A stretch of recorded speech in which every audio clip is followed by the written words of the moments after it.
Je ne souhaite pas vous inquiéter, mais un phénomène étrange s'est produit dans les profondeurs de l'espace. Il s'agit d'une explosion plus brillante que des milliards de soleils. Cependant, le véritable mystère réside dans le fait que ce phénomène ne correspond à rien de ce que les astronomes ont observé jusqu'à présent. Habituellement, les événements cosmiques de ce type suivent des schémas familiers. Ce n'est pas le cas ici. Il s'agit d'une anomalie cosmique. Cette étrange explosion cosmique a laissé les astronomes totalement perplexes. Il pourrait s'agir d'un événement extrêmement rare, le fruit d'une parfaitement coïncidence, ou bien de quelque chose de complètement nouveau et inédit. Cet événement a été détecté pour la première fois par un télescope spatial à rayons X appelé Einstein Probe le 8 avril 2024. Au début, il semblait s'agir d'un sursaut gamma classique. Ils émettent généralement des rayons X incroyablement brillants. Mais la réponse pouvait-elle vraiment être aussi simple? Quelque chose ne collait pas. Les sursauts gamma sont les explosions les plus puissantes de l'univers et peuvent se produire de manière inattendue. Les sursauts de longue durée sont causés par la mort d'étoiles massives qui tournent à une vitesse incroyable. Lorsque ces étoiles épuisent leur combustible, leur cœur s'effondre sous l'effet de la gravité, formant un objet extrêmement dense, comparable à un trou noir. Simultanément, les couches externes de l'étoile sont projetées au loin. On appelle cela une supernova. Les sursauts gamma sont suivis de jets. Il s'agit de deux faisceaux de matière qui jaillissent des côtés opposés de l'objet qui s'effondre. Ils sont extrêmement rapides, atteignant presque la vitesse de la lumière. Ces jets nous semblent plus brillants lorsqu'ils sont dirigés directement vers nous. C'est comme avec une lampe torche. Elle est plus lumineuse lorsqu'on la pointe vers soi. Mais revenons à notre étrange explosion cosmique. Vous vous souvenez que je vous ai dit que quelque chose ne collait pas? C'était il y a seulement 45 secondes. Le problème, c'est que lorsque plusieurs télescopes ont observé cet événement dans différentes longueurs d'onde, ultraviolet, optique, proche infrarouge, radio, rayons X, rayons gamma, etc., il ne correspondait à aucun type d'événement connu.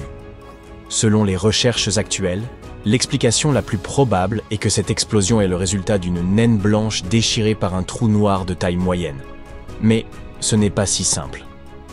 Les trous noirs sont des zones de l'espace où la gravité est si forte que rien, pas même la lumière, ne peut s'en échapper. C'est pourquoi on les appelle des trous noirs. On pense que les étoiles, dont la masse est au moins 3 fois supérieure à celle de notre Soleil, peuvent s'effondrer sous leur propre gravité une fois qu'elles ont épuisé leur combustible stellaire.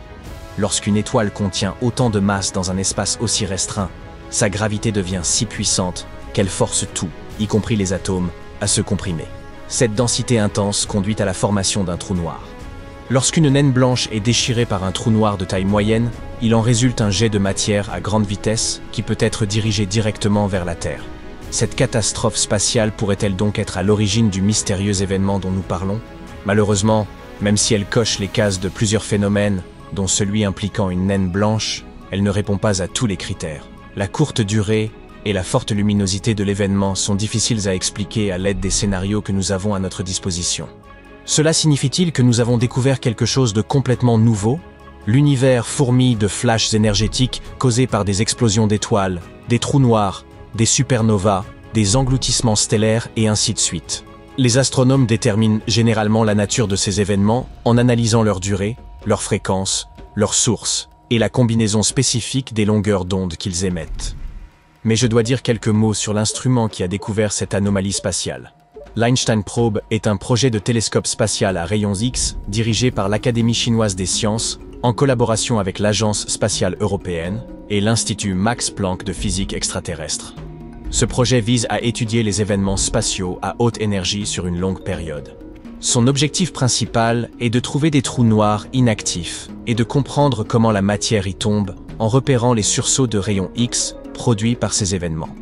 L'Einstein Probe espère également capter les signaux électromagnétiques provenant d'événements qui provoquent des ondes gravitationnelles, comme la fusion de neutrons. Il surveille également l'ensemble du ciel, afin de détecter toutes sortes d'explosions et de suivre les sources de rayons X déjà connues. Après l'observation de ce flash ultralumineux par l'Einstein Probe, l'événement a également été observé par plusieurs autres télescopes terrestres et spatiaux, notamment NuSTAR, Swift, Gemini, Keck, la Dark Energy Camera, le Very Large Array, l'Australia Telescope Compact Array et le Neutron Star Interior Composition Explorer. À partir de toutes ces données, les astronomes ont reconstitué les caractéristiques de l'événement, mais cela n'a pas permis de clarifier la situation.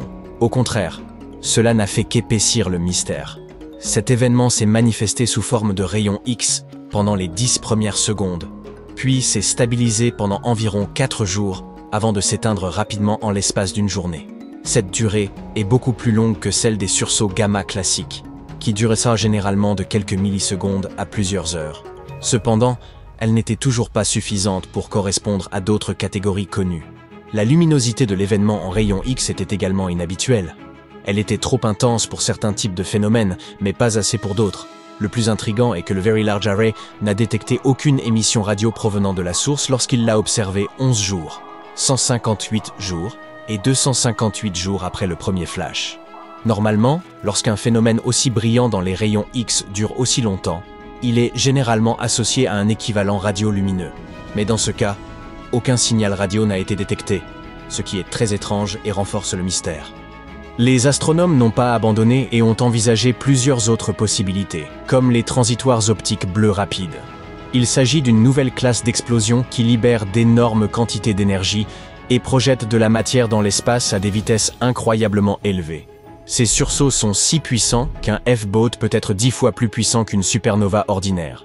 Les transitoires optiques bleus rapides ressemblent à des explosions de supernova, mais ils sont beaucoup plus rapides. Ils s'embrasent et s'éteignent beaucoup plus rapidement que les supernovas classiques. Ils sont également beaucoup plus chauds, ce qui rend leur lumière plus bleue que celle des autres supernovas. Comme ces explosions se produisent très rapidement, il est difficile de déterminer leur cause. En janvier 2019, les astronomes ont réduit les causes possibles à 2. Un trou noir absorbant une naine blanche ou un type rare de supernova conduisant à la formation d'une étoile à neutrons ou d'un trou noir. Une autre explication de cette mystérieuse explosion spatiale, que les astronomes considèrent comme la plus probable, est un phénomène de perturbation gravitationnelle. Cela se produit lorsqu'un trou noir avale une étoile, provoquant un flash lumineux. Lorsqu'une étoile s'approche trop près d'un trou noir supermassif, elle ne s'en échappe pas facilement. Les puissantes forces gravitationnelles du trou noir déchirent l'étoile, la brisant et l'attirant vers l'intérieur.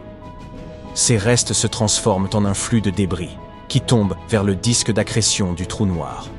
Cependant, avant que les débris ne se déposent dans le disque, ils passent au-delà du trou noir en suivant une trajectoire elliptique, avant d'être ramenés vers lui. À un moment donné de cette trajectoire, les débris entrent en collision violente avec d'autres parties de l'étoile qui sont attirées vers le trou noir, et c'est à ce moment-là que nous commençons à observer les premières émissions. Dans certains cas rares, les événements de rupture par effet de marée créent d'énormes jets de matière qui jaillissent des pôles du trou noir. Si ces jets pointent directement vers la Terre, nous pouvons observer les traces de l'événement. Cela ressemble souvent à un trou noir de masse intermédiaire en train de dévorer une étoile naine blanche. Cependant, il devrait encore y avoir des émissions radio provenant du jet d'un événement de rupture par effet de marée. La raison pour laquelle aucune n'a encore été détectée pourrait s'expliquer par le fait que l'événement a probablement été observé trop tôt. Des études précédentes suggèrent qu'il peut s'écouler des centaines, voire des milliers de jours, avant que la matière du jet ne ralentisse suffisamment pour commencer à émettre des signaux radio. Si de futures observations détectent des émissions radio, cela pourrait aider à résoudre le mystère. Mais s'il n'y a pas de signaux, cela pourrait signifier qu'il s'agit d'un sursaut gamma très inhabituel ou de quelque chose de complètement nouveau que nous n'avons jamais vu auparavant.